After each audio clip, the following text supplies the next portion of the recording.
नमस्कार दोस्तों, मुझे पता है कि आपका लोन बार-बार रिजेक्ट हो रहा है और आप अपनी उस प्रॉब्लम का सॉल्यूशन ढूँढते हुए मेरी वीडियो को देखने आए हैं।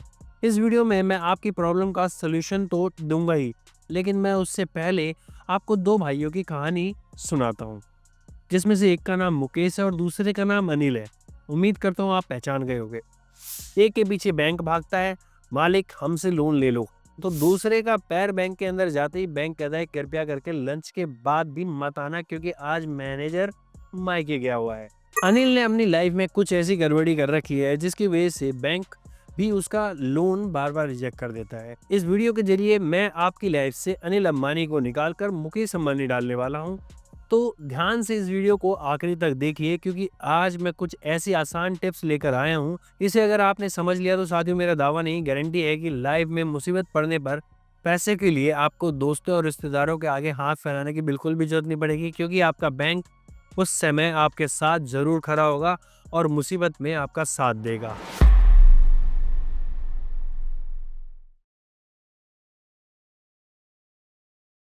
मुद्दे की बात करें तो अनिल अंबानी की तरह आपने अपनी जिंदगी के 2 अक्षरों में बहुत बड़ी गड़बड़ी कर रखी होगी। इस वजह से बार बार लोन अप्लाई करने के बावजूद भी आपका लोन रिजेक्ट हो जाता है। ये 2 अक्षर हैं क्रेडिट स्कोर। देखो भाई, बैंक को किसी से ना ही दुश्मनी है और ना ही वो किसी की शक्ल देखकर लोन देता है। बैंक को अगर लोन देने से पहले कुछ दिखता है तो वो दिखता है आपका credit score. Credit score bank के सामने आपकी क्रेडिबिलिटी यानी गुडविल को दर्शाता है।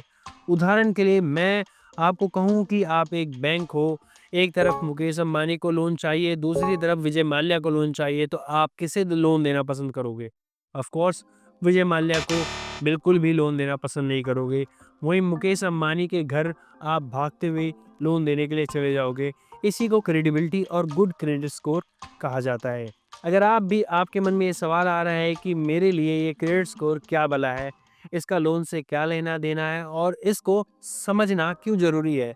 आपको ये समझना इसलिए ज़रूरी है कि अगर आपका क्रेडिट स्कोर बेहतर है, तो बैंक भी नंगे पाँव आपके घर आपको लोन देने के लिए चला आएगा। अब भी आपको यकीन नहीं हो रहा है ना? चलिए ठीक है, फिर मैं आपको थोड़ी और डिटेल में समझाता हूँ।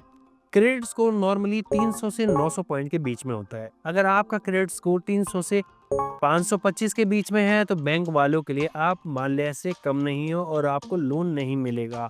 अगर आपका क्रेडिट स्कोर 525 से 600 के बीच में है तो बैंक को डाउट रहेगा कि आप कभी भी माल्या बन सकते हैं और उनके पैसे लेकर भाग सकते हैं। वहीं अगर 601 से लेकर 700 के बीच में आपका क्रेडिट स्कोर है तो बैंक मान लेगा कि आप माल्या वाली हरकत बिल्कुल भी नहीं करोगे। इस कंडीशन में आपको लोन मिल सकता है। वहीं 701 और 750 के बीच में अगर आपका क्रेडिट स्कोर है तो बैंक को आप में अंबानी दिखने लग जाएगा और अगर ये स्कोर 750 से ऊपर है तो आप बैंक के लिए साक्षात अंबानी ही हैं। बैंक कहेगा कि सर जी ये आपका ही बैंक है। रोज एक दो बैंक से फ़ोन आने लगेंगे, सर जी प्लीज़ हमसे पर्सनल लोन ले लीजिए, हमसे लोन ले लीजिए। बैंक आपको जन्मदिन के विशेष ऑफर देना शुरू कर देगा, ईमेल भेजना शुरू कर देगा। भर भर के आपके पास बैंक से मैसेज और कॉल्स आने शुरू हो जाएंगे। उम्मीद है कि कई लोगों को आते भी होंगे। आपकी क्रेडिबिलिटी इतनी अधिक बढ़ जाएगी कि बस एक क्लिक करिए और पैसा सीधा आपके बैंक अकाउंट में पहुंच जाएगा। तो साथियों आज ये डिसाइड करना है कि आपको बनना क्या है, फ्रॉड कहलाने वाला विजय माल्या या क्रेडिट वर्दी मुकेश अंबानी। ये आपके सामने मेरी सिविल रिपोर्ट है, देख लो इसे। इसमें आपको मेरा क्रेडिट स्कोर दिख रहा होगा। ज़्यादा शॉक्ड होने की ज़रूरत नहीं है। सच में मेरा क्रेडिट स्कोर 750 से ज़्यादा है और मेरे घर रोज़ाना किसी न किसी बैंक का मैनेजर लोन देने के लिए आ जाता है। अरे मज़ाक कर रहा हूँ, बैंक का मैनेजर नहीं आता है लेकिन उनके बैंक से प्री अप्रूव्ड लोन के मैसेज मेरे पास ज़रूर आते हैं। मेरा सिविल रिपोर्ट देखकर आपको अंदाज़ा लग ही गया होगा कि बैंक की नज़रों में मैं अंबानी से कम नहीं हूँ। तो अब हम ये जानेंगे कि बैंक ने मुझे मुकेश अंबानी कैसे समझना शुरू किया। आखिर मैंने ऐसा क्या किया कि जो बैंक मुझे हर कीमत पर लोन देने के लिए रेडी है। भारत में सरकार द्वारा कुछ एजेंसीज को क्रेडिट स्कोर चेक करने का अधिकार दिया गया है। देश की टॉप क्रेडिट स्कोर चेक करने वाली एजेंसीज में सिविल, एक्सपीरियंस, CRIF जैसी कंपनीज का नाम टॉप पर आता है। हालांकि इनमें सबसे बड़ी कंपनी का नाम सिविल ट्रांस यूनियन है। अब होता यह है कि देश के सारे बैंक अपने हर किस्म के लोन और क्रेडिट कार्ड की डिटेल इन सभी सिविल एजेंसीज के साथ शेयर कर देते हैं। अब वो डिटेल्स किस तरह की होती है, जैसे आपका नाम, mobile number, pan card number, address और अन्य अल्टरनेटिव डिटेल्स वहाँ होती है। ये इन्फॉर्मेशन यहीं तक सीमित नहीं होती है, खेल इसके बाद शुरू होता है। आपने कितना लोन लिया है, कितने बैंक से लिया है, आपके पास कितने क्रेडिट कार्ड हैं, लोन और कार्ड की पेमेंट आप टाइम पर कर रहे हैं या डिले कर रहे हैं, इस बात की डिटेल भी आपके सिविल रिपोर्ट में पॉइंट टू पॉइंट मेंशन होती है, बिल्कुल ऐसे ऐसे लिखी होती है। ठीक है, आप एक भी डिले करोगे वहाँ वो पुट से डल जाएगा। सिविल रिपोर्ट में इस बात की भी जानकारी रहती है कि आपने कितनी बार लोन और क्रेडिट कार्ड के लिए किस किस बैंक में अप्लाई किया है। हालांकि ये सभी जानकारी बैंक के पास होती है, जिसे बैंक के जरिए सिविल एजेंसीज इकट्ठा करती हैं। बैंक आपका डाटा किसी एजेंसी को क्यों देता है और वो एजेंसी आपका डाटा क्यों इकट्ठा करती है, इसके पीछे भी बहुत बड़ा कारण छुपा हुआ है। अब देखिए, कोई लोन लेने के लिए बैंक में अप्लाई करता है तो बैंक अपनी मनचाहे सिविल एजेंसी से पूछता है कि बताओ भाई, ये आदमी कर्ज देने लायक है या नहीं है। मुझे जानना है कि कहीं इसमें माल्या वाले गुण तो नहीं है, या लोन लेने वाला इंसान अंबानी जैसा व्यक्ति है। जिस पर सिविल एजेंसीज या क्रेडिट रिपोर्ट एजेंसी बैंक को आपकी क्रेडिट रिपोर्ट प्रोवाइड कर देती है। एक तरह से आपका क्रेडिट रिपोर्ट आपका फाइनेंशियल करेक्टर सर्टिफिकेट है, यानी आर्थिक चरित्र प्रमाण पत्र। अब मैं आपसे एक सवाल करना चाहता हूँ, क्या कभी देखा है आपने अपना आर्थिक चरित्र प्रमाण पत्र? क्या नहीं देखा? बहुत गलत काम करते हो, जबकि आपको इसे हर 3 महीने पर देखना चाहिए। सो उम्मीद है कि अब आपके मन में ये सवाल ज़रूर आ रहा होगा कि यार मैं अपना क्रेडिट स्कोर कैसे चेक करूँ? क्या मुझे इसके लिए बैंक जाना होगा? ऐसा बिल्कुल भी करना नहीं है। क्रेडिट स्कोर चेक करने के लिए बहुत सारे आसान तरीके हैं, जिस पर मैंने डिटेल वीडियो बना रखी है। हालांकि क्रेडिट स्कोर चेक करने के लिए सबसे आसान तरीके के बारे में बात करें तो आपको झट से बता देता हूँ। एक पैसा बाजार नाम का वेबसाइट है और उसका मोबाइल एप्लीकेशन भी है। वहाँ जाते ही आपको एक ऑप्शन दिखाई देता है, गेट फ्री क्रेडिट रिपोर्ट। आपको यहाँ पे क्लिक करना है, अपनी डिटेल डालनी है बेसिक सी, और इंस्टेंट आपका क्रेडिट स्कोर यानी आपका फाइनेंशियल मेडिकल रिपोर्ट कार्ड आपके सामने आ जाएगा, जिससे आपको पता चल जाएगा कि आप बैंक की नज़रों में मुकेश अंबानी है या अनिल अंबानी है, या उससे भी गए गुजरे मालिया। वीडियो ज़रूर थोड़ी लंबी हो गई, लेकिन इन्फॉर्मेशन आपके बड़े काम की होने वाली है। अब तक जो बताया था वो बेसिक था, आप चलते हैं एडवांस की तरफ। कई लोगों का सवाल होता है कि बार बार सिविल स्कोर कौन चेक करेगा, किसके पास इतना टाइम है? बात तो सही है, फ्री की चीज़ के लिए किसी के पास कौन सा टाइम होता है। जैसे कई लोगों ने इस वीडियो को अब तक फ्री समझकर स्किप कर दिया होगा। अगर आप लोगों को वीडियो पसंद आ रही है तो इस वीडियो को प्लीज़ लाइक कर दें और चैनल को सब्सक्राइब करना ना भूलें। मुझे शौक नहीं है किसी को प्रमोट करने का, लेकिन काफ़ी कंपनीज की तरह पैसा बाजार आपको फ्री स्कोर दिखाता है, और मेरी नज़रों में ये वेबसाइट सबसे सिंपल और सही तरीके से आपको स्कोर दिखाने का काम करती है। तो अपने सिविल रिपोर्ट को चेक करना इसलिए ज़रूरी है ताकि आप अपनी लाइफ में पैदा होने वाले या हो चुके फाइनेंशियल प्रॉब्लम से छुटकारा पा सके। हालांकि रिपोर्ट आपको हर महीने मिल जाती है, लेकिन मेरे हिसाब से आपको हर 3 महीने पर अपने क्रेडिट रिपोर्ट को चेक कर लेना चाहिए। मेरे दोस्तों, जिस तरह बड़ी बीमारी को वक्त रहते डिटेक्ट कर लेने के लिए रेगुलर चेकअप की ज़रूरत होती है, उसी तरह क्रेडिट स्कोर को बिगड़ने से बचाने के लिए आप अपने क्रेडिट रिपोर्ट को चेक कर लिया करो। इसमें आपका 15 मिनट से ज़्यादा नहीं जाएगा, लेकिन बच बहुत कुछ सकता है। हालांकि कई लोगों के मन में एक वहम पाल दिया गया है कि बार बार क्रेडिट स्कोर चेक करने से सिविल स्कोर कम हो जाता है। यहाँ मैं साफ कहना चाहता हूँ कि ऐसा कुछ नहीं होता है। आप अगर खुद से अपना क्रेडिट स्कोर चेक करते हैं तो उसे सॉफ्ट क्रेडिट चेक कहा जाता है। इसका आपके क्रेडिट स्कोर की हेल्थ से कोई लेना देना नहीं होता है। उम्मीद है कि आपकी सेहत भी बेहतर होगी। अब यहाँ सवाल ये खड़ा होता है कि आखिर सिविल स्कोर खराब कैसे होता है। जब भी आप किसी बैंक से लोन या क्रेडिट कार्ड के लिए अप्लाई करते हैं तो वो बैंक आपका सिविल स्कोर चेक करता है। इसे हार्ड क्रेडिट चेक कहा जाता है। हमेशा हार्ड क्रेडिट चेक से ही आपके सिविल स्कोर पर नेगेटिव इम्पैक्ट पड़ सकता है, क्योंकि इस दौरान अगर आपका कार्ड या लोन बैंक रिजेक्ट कर देता है तो आपका सिविल स्कोर कुछ पॉइंट ड्रॉप कर दिया जाता है। इसी नेगेटिव क्रेडिट स्कोर की वजह से आपका लोन बार बार बैंक रिजेक्ट कर देता है। अब मैं आपको कुछ बेनिफिट की बात बताने वाला हूँ। जब भी पहली बार आपका लोन या क्रेडिट कार्ड रिजेक्ट हो जाता है तो उसके तुरंत बाद आपको किसी अन्य लोन या क्रेडिट कार्ड के लिए जल्दबाजी में अप्लाई करने की ज़रूरत नहीं है। इसके विपरीत आपको इस बात की जानकारी निकालनी ज़रूरी है कि आखिर बैंक ने आपके लोन या कार्ड को रिजेक्ट क्यों किया। ये जानकारी आपको सेल्स एजेंट या बैंक के द्वारा प्रदान की जा सकती है, जहां से आपने फाइनेंशियल प्रोडक्ट के लिए अप्लाई किया था। अगर सेल्स एजेंट आपको इस बात की प्रॉपर जानकारी नहीं देता है, तब आप इस बात की जानकारी आप उस संबंधित बैंक को ईमेल करके पता कर सकते हैं। जब आपको पता चल जाए कि बैंक क्यों अपना प्रोडक्ट आपको नहीं देना चाहता है, तब आप उस कमी को पूरा करके दोबारा उस लोन या कार्ड के लिए अप्लाई कर सकते हैं, ताकि रिजेक्शन के चांसेस कम हो जाए। अब जिन्हें लगता है कि क्रेडिट स्कोर से हमें फ़र्क नहीं पड़ता, उनको कुछ फ़ायदे तो बताना ज़रूरी ही है, ताकि वो भी अपना बिगड़ा हुआ क्रेडिट स्कोर सुधारने के लिए जागरूक हो जाएँ। सबसे पहले, क्रेडिट स्कोर अगर अच्छा है, तो उसका सबसे बड़ा फ़ायदा ये है कि जब भी आपको पैसों की ज़रूरत होगी, बैंक आपको लोन देने के लिए हाथ जोड़कर खड़ा होगा। आपका लोन तुरंत अप्रूव्ड हो जाएगा।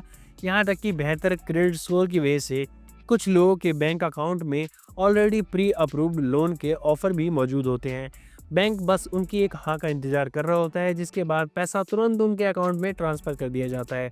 अच्छे क्रेडिट स्कोर का दूसरा फ़ायदा भी सुन लीजिए, इसको बोलते हैं लो आरओआई, यानी कम रेट ऑफ इंटरेस्ट, यानी आपको दूसरे लोगों के मुकाबले कम ब्याज दर ही देना पड़ेगा। अगर किसी कम क्रेडिट स्कोर वाले व्यक्ति को बैंक 15% एनुअल आरओआई पर लोन दे रहा है, तो वही लोन आपको 10 से 12% एनुअल आरओआई पर मिल सकता है। क्यों? हुआ ना फ़ायदा ही फ़ायदा। तीसरा फ़ायदा भी आपके बहुत काम का है। कभी आप क्रेडिट कार्ड अप्लाई करते हैं, तो आपको क्रेडिट लिमिट भी पहले से ज़्यादा मिलने की उम्मीद होती है। अगर किसी कम क्रेडिट स्कोर वाले को 50,000 रुपए की लिमिट मिल रही है, तो आपको वैसे ही क्रेडिट कार्ड पर लाख 1.5 लाख तक की लिमिट मिल सकती है। क्यों, आ गया ना मज़ा ही मज़ा। लेकिन अब बैंक तो आपको अपना पैसा देने के लिए बैठा है, लेकिन आप उसके पैसों का किस तरह इस्तेमाल कर रहे हैं और कैसे करना चाहिए, इस बारे में आपको कोई क्रेडिट स्कोर नहीं बताएगा। हालांकि मैं हूं ना, अपने लोन के पैसों को कैसे इस्तेमाल करना चाहिए उस पर मैंने एक डिटेल फुल वीडियो बना रखी है, लिंक डिस्क्रिप्शन में डाल दूंगा, देखना बिल्कुल भी मत भूलना। अब आगे जो जानकारी मैं देने वाला हूँ वो कहीं ना कहीं जनरेशन जेड यानी जेन जी से जुड़ी हुई है। आप उससे युवा पीढ़ी भी कह सकते हैं। आप उसमें मुझे जोड़ना चाहें तो मुझे भी जोड़ सकते हैं। आपको आगे पता चलेगा कि कैसे छोटी छोटी गलतियां करके कुछ लोगों ने अपने ही पैरों पर कुल्हाड़ी मार रखी है, अनजाने में अपना ही क्रेडिट स्कोर तहस नहस कर रखा है। क्रेडिट स्कोर गिरने का एक कारण मैं आपको पहले ही बता चुका हूँ। जब भी आपका लोन या क्रेडिट कार्ड रिजेक्ट होता है, तब आपके कुछ पॉइंट्स ड्रॉप कर दिए जाते हैं, लेकिन ये पॉइंट्स कम होने का ये एक कॉमन फैक्टर है। इसके अलावा कुछ ऐसे फैक्टर्स भी हैं जो आपने खुद ही जनरेट कर रखे होते हैं और आपको पता भी नहीं होता है कि धीरे धीरे आपका क्रेडिट स्कोर गिरता चला जा रहा है। आपकी जानकारी के लिए बता देना चाहता हूं कि हर 3 महीने पर आपका क्रेडिट स्कोर रिवाइज किया जाता है, यानी इस दौरान आपका क्रेडिट स्कोर ज़्यादा कम या ज़्यादा हो सकता है। इस दौरान क्रेडिट स्कोर देने के लिए एजेंसी जब चेक करती हैं कि एक इंसान कितने लोन को एक साथ चला रहा है, और वहाँ मालूम चलता है कि ये इंसान तो लोन पर ही जिंदा है। मकान, दुकान, मोबाइल, कार, जूते, घड़ी, टीवी से लेकर फ्रिज तक सब की सब चीज़ें सिर्फ लोन पर ही चल रही हैं। इसके अलावा ये हमारे भाई साहब छुट्टियां भी लोन के पैसों से ही बनाने जाते हैं। ज़्यादा शॉक्ड होने की ज़रूरत नहीं है, ये क्रेडिट स्कोर है, यहाँ सब कुछ का रिकॉर्ड रखा जाता है। तो आपको क्या लगता है कि जो व्यक्ति पूरी तरह लोन में डूबा हुआ है, उसका स्कोर बढ़ेगा या घटेगा? कमेंट में अपनी राय जरूर दें। एक और अन्य फैक्टर की बात करें जिससे आपका क्रेडिट स्कोर इम्पैक्ट होता है, तो इसमें आता है बैंक ने आपको दिया कितना था और आपने यूज़ कितना किया है। मान लो आपको 2 लाख रुपए की क्रेडिट लिमिट मिलती है, लेकिन आपने बिना देरी करे उसमें मौजूद एक एक पैसे को बिना सोचे समझे ख़त्म कर दिया। तो बताओ, जब नेक्स्ट आपका क्रेडिट स्कोर रिवाइज्ड होगा, तो क्या ये पॉजिटिव डायरेक्शन में जाएगा या आपके क्रेडिट स्कोर पर नेगेटिव इम्पैक्ट पड़ेगा? तो भैया, साफ कहना सुखी रहना। यहाँ एजेंसी को पता चल जाएगा कि व्यक्ति बहुत ज़्यादा लालची है या मामला कुछ गड़बड़ है। इसलिए इस कंडीशन में आपका सिविल स्कोर कुछ पॉइंट डाउन कर दिया जाएगा, ताकि आप इस दौरान किसी अन्य फाइनेंशियल प्रोडक्ट को अप्लाई करने के लिए अमान्य हो जाएं। यहाँ एक सलाह के रूप में मैं आपको एक बात बता देता हूँ कि हर मंथ अपने क्रेडिट लिमिट का मैक्सिमम 40-50% ही इस्तेमाल किया करें, और इसके साथ साथ समय पर अपने बिल का भुगतान भी कर दिया करें। इस तरह जब भी आपका क्रेडिट स्कोर रिवाइज्ड होगा, वहाँ आपको कुछ प्लस पॉइंट ही मिलेंगे और आपका स्कोर बढ़ना शुरू हो जाएगा, क्योंकि एजेंसी समझ जाएगी कि ये इंसान अपने वादे का और पैसों का बिल्कुल पक्का है, कम खर्च करता है और टाइम पे भरता है। वीडियो को एंड करने से पहले 3 सुपर पॉइंट्स बता देना चाहता हूँ। एक है तारीख, दूसरा है आपकी लाइफस्टाइल, तारीख की बात करें तो क्रेडिट कार्ड या लोन की तारीख को दिमाग में इस तरह बैठा लेना कि वो आपकी गर्लफ्रेंड का बर्थडे हो, क्योंकि कोई भी इंसान दुनिया बोल सकता है लेकिन गर्लफ्रेंड का बर्थडे बिल्कुल भी नहीं बोल सकता। तो पेमेंट टाइम पर करें और सिविल स्कोर को सॉलिड रखें। दूसरी बात करते हैं लाइफस्टाइल की, तो अपने जीवन को अपनी इनकम के अनुसार ही बदले, ना कि बैंक के क्रेडिट पर, वरना आप कब माल्या बन जाएंगे इसका अंदाज़ा कोई नहीं लगा पाएगा। शो ऑफ उतना ही करना जितना आपके सेविंग अकाउंट में पैसा हो, क्योंकि क्रेडिट कार्ड या लोन शो ऑफ करने के लिए बिल्कुल भी नहीं होते हैं, बल्कि उसके गलत इस्तेमाल से आपको रोड शो ज़रूर करना पड़ सकता है, जिसके बाद मंथ एंड में इतना अधिक बिल आ जाएगा कि आपकी 6 महीने या साल तक की सैलरी भी उसे पूरी तरह नहीं भर पाएगी। फिर क्या, आपके क्रेडिट स्कोर का जनाजा निकलना शुरू हो जाएगा। तीसरे पॉइंट की बात करें तो आज लोगों ने क्रेडिट कार्ड का मजाक बनाकर रख दिया है। इनकम 20,000 रुपये की नहीं है लेकिन पॉकेट में 25-30 क्रेडिट कार्ड जरूर मौजूद हैं। ये वही लोग हैं जो एक वक्त के बाद क्रेडिट कार्ड को ताश के पत्तों की तरह घुमाना शुरू कर देते हैं और एक दिन अपनी औकात से कई गुना ज़्यादा लोन और कर्ज में फंस चुके होते हैं। तो ऐसी बेवकूफ़ी आप बिल्कुल भी मत करना मेरे दोस्त। तो दोस्तों, अपने क्रेडिट स्कोर के साथ साथ अपनी फाइनेंशियल हेल्थ को अच्छा बनाकर रखें। टाइम टाइम पर अपना क्रेडिट स्कोर ज़रूर चेक करते रहें। लोन या क्रेडिट कार्ड ज़रूर लें, लेकिन अपने दिमाग में इस बात को भी याद रखें कि मुझे ये लोन चाहिए या नहीं चाहिए। लोन किसी काम के लिए भी हो सकता है। आप बिजनेस करने के लिए लोन लीजिए, पर्सनल यूज़ के लिए लोन लीजिए, लेकिन सही जगह पर सही इस्तेमाल करिए। अगर आपको बिजनेस के लिए या किसी और चीज़ के लिए, किसी तरह के पर्सनल यूज़ के लिए लोन की रिक्वायरमेंट है, तो पर्सनल लोन आपको quick processing and minimum document के साथ हम दिलाने के लिए तैयार हैं। हमारे साथ आपको लोन भी मिलेगा और फुल सपोर्ट भी। अगर आपको लोन की रिक्वायरमेंट है तो वीडियो में दिए गए नंबर पर व्हाट्सअप करें, लेकिन व्हाट्सअप करने से पहले मिनिमम डॉक्यूमेंट वाली वीडियो को ज़रूर देख लें, ताकि आपका लोन प्रोसेस करने से पहले ही हमारी तरफ से रिजेक्ट ना कर दिया जाए। तो जल्द ही अगले किसी और वीडियो के साथ फिर आपसे मुलाकात करूँगा। तब तक के लिए अपनी सेहत का ख्याल रखिए। Bye bye.